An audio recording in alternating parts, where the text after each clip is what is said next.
বাংলাদেশ পুলিশের cadet ASI নিরস্ত্র পদে বিশাল এক নিয়োগ বিজ্ঞপ্তি। আসসালামু আলাইকুম, আমি সিদ্দিকুর রহমান রিফাত রয়েছে আপনাদের সাথে ক্যারিয়ার কম্পাস পেজ থেকে। সবার প্রথমে চাকরির সকল তথ্য, আবেদন প্রক্রিয়া, নতুন কিছু শিখতে আমাদের পেজটি ফলো দিয়ে সাথে থাকবেন। ধন্যবাদ। বাংলাদেশ পুলিশ এএসআই পদে বিশাল এক নিয়োগ বিজ্ঞপ্তি প্রকাশ করেছে, যে আবেদনটি শুরু হবে 28 এপ্রিল 2026 তারিখ থেকে, শেষ হবে 27 মে 2026 তারিখ পর্যন্ত।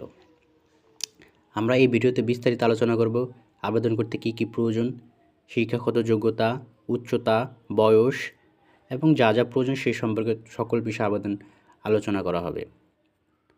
প্রথমেই এই পদটি একটি সম্মানজনক পদ। এই পদটি হচ্ছে একটি উচ্চপদস্থ পদের ভিতরেই পড়ে। কনস্টেবল উপরে রয়েছে এই পদটি। প্রথম হচ্ছে এই পদে আবেদন করার জন্য সকল জেলার লোকে আবেদন করতে পারবে। এই পদের সাধারণ বয়স হচ্ছে 18 থেকে 22 বছর। যাদের বয়স 18 থেকে 22 বছর তারা সকলে এই পদে আবেদন করতে পারবেন। যাদের বয়স 1/9/2004 থেকে 1/9/2008 পর্যন্ত তারা এই পদে আবেদন করতে পারবেন। পাশাপাশি যারা কনস্টেবল ও নায়ক পদে কর্মরত তাদের জন্য বয়সসীমা 25 বছর পর্যন্ত নির্ধারণ করা রয়েছে।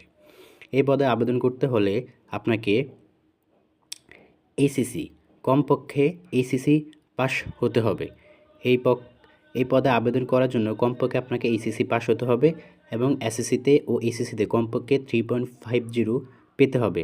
কম্পিউটার ব্যবহারের দক্ষতা প্রয়োজন এবং অবিবাহিত হতে হবে এবং সেই সাথে জাতীয়তা বাংলাদেশি হতে হবে।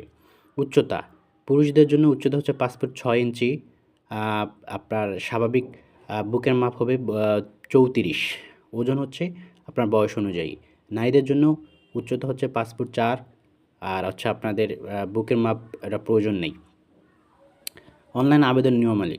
অনলাইনে আবেদন করতে হলে আপনারা police.telecom.com.bd এই ওয়েবসাইটে লগ ইন করবেন। লগ ইন করে তারপর আপনারা এখানে নিম্নে বর্ণিত নিয়ম অনুযায়ী আবেদন করতে পারবেন। আবেদন করার জন্য আপনাদের একটি ছবি প্রয়োজন হবে। ছবি সাইজ হবে 300x300 এবং স্বাক্ষর প্রয়োজন হবে 300x80 পিক্সেল। এই পদে আবেদন করার জন্য আপনাদের খরচ হবে 48 টাকা। মাত্র 48 টাকা খরচ হবে এই পদে আবেদন করার জন্য।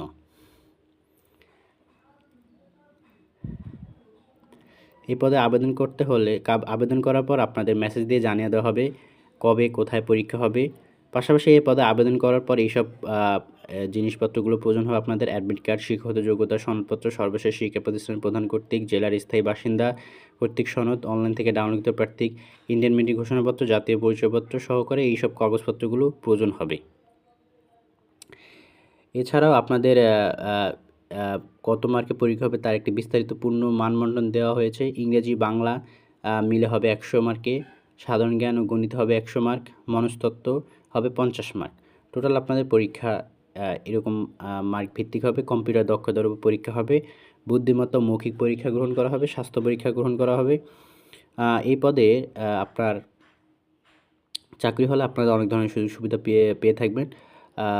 আপনাদের বেতন স্কেল হবে 14তম গ্রেড, যার বেতন 10,200 থেকে 24,680। এছাড়াও আপনারা বিনামূল্যে পোশাক, ঝুঁকি ভাতা, চিকিৎসা সুবিধা ও নিজ ও পরিবারের নির্ধারিত সংখ্যক সদস্যদের জন্য প্রাপ্যতা অনুযায়ী পারিবারিক রেশন সামগ্রী স্বল্প মূল্যে প্রাপ্য হবেন। তাছাড়াও আপনাদের উচ্চতর পদে পদোন্নতি ও জাতিসংঘ শান্তি রক্ষা মিশনে যাওয়ার সুযোগ রয়েছে। এছাড়া নিয়োগপত্র যে কোনো জেলা ইউনিটের শূন্যপদের বিপরীতে বদলি করা হলে তারা উক্ত জেলা ইউনিটের ক্যাডেট এএসআই এর শূন্যপদে যোগদান করতে বাধ্য থাকবে। এবং এছাড়াও শিক্ষানবিশ ঘোষণার তারিখ হতে 2 বছর সন্তোষজনক চাকরি পূর্ণ হলে সংশ্লিষ্ট জেলা বা ইউনিট প্রধান বা ক্ষমতাপ্রাপ্ত কর্মকর্তা কর্তৃক তাকে ক্যাডেট এএসআই পদে স্থায়ী করা হবে। এই পদের পরীক্ষার তারিখ এখানে উল্লেখ করা রয়েছে জেলা ভিত্তিক। এখানে কয়েকটি জেলা মিললে 18, 19, 20 তারিখ পরীক্ষা হবে।